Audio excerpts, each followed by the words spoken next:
the bodies of people, groups of people, whom nobody elected.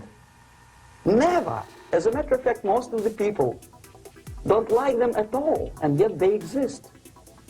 One of such groups is media.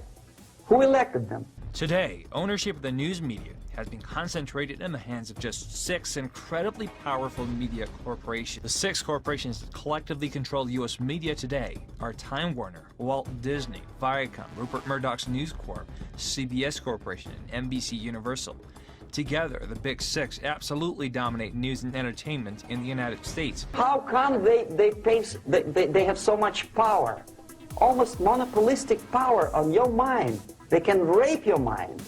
But who elected them? How come they have a nerve to decide what is good and what is bad for the elected by you, President, and his administration? Being symbol of an utter human catastrophe that we can't close our eyes to. It is the image of a lifeless child in the arms of a rescuer on a Turkish beach. Libya was an established government, whether we like them or not, just as North Korea and Iran are established governments, whether we like them or not, or the Sudan government. And what's happening against them is a war of aggression, with the media serving one side to portray the idea that Gaddafi is a terrorist and all these people have been killed and freedom fighters are involved.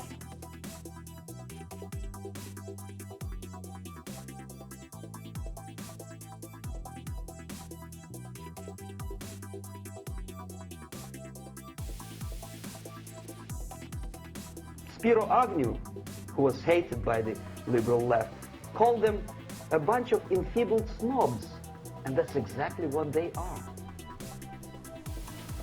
They think they know. They don't. You can see from the past 10 years or so a steady decline in the percentage of Americans that trust in the mainstream media, and now it's down to around 40%.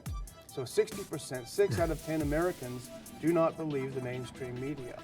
The level of mediocrity in a big establishment like New York Times, Los Angeles Times, major television network, you don't have to be excellent journalist.